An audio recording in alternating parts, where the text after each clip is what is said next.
The mood on the Seattle Breakers charter jet was about as bright as the rain-blackened Chicago sky outside.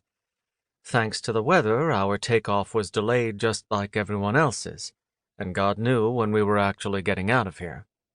A few of my teammates were talking quietly amongst themselves or on FaceTime with their families. In the seat in front of me, Grayson, our second-line right winger, was obviously trying to sound upbeat as he talked to his kids. They were excited that he'd be home and not going back out on the road for a while. I had no idea how he did it, keeping that smile in place and sounding almost as enthusiastic as they were about an upcoming trip to Disneyland. Maybe he was that enthusiastic, and maybe that soothed the sting of our heartbreaking loss in the playoffs. A lot of the guys were family men, and for them, the end of the season meant the beginning of 3 months or so with their wives and kids.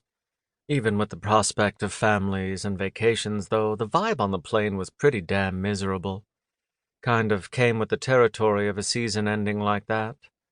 I pressed my head back against the seat and stared out at the shitty weather and the congested tarmac. A plane took off. Another took its position on the runway. The others steadily moved forward. Eventually, it would be our turn. Closing my eyes, I sighed. As much as I wanted to be off this plane, I wasn't exactly in a hurry to get home. The chaos of the hockey season was what I lived for. The constant traveling, the intensity of the game, the pressure to win, I loved it all.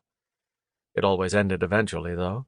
Sometimes we went out on a high. We'd won the cup 2 seasons ago, and it didn't get any better than that.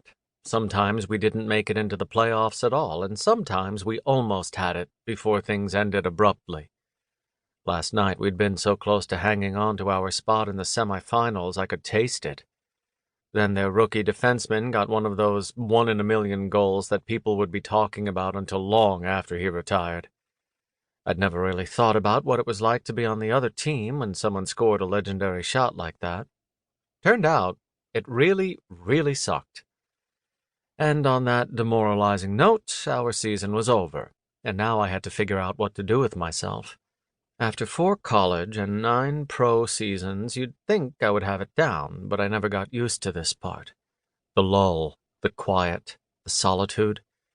I lived and breathed hockey, and when there was no hockey except for casual practices and scrimmages throughout the summer, I was restless.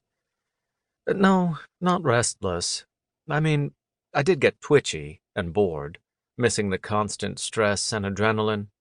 But the off-season for me was like winter for my sister, depressing and draining. For her, it was the cold and the lack of sunlight. For me, it was the lack of people and chaos, the lack of hockey and being constantly on the go.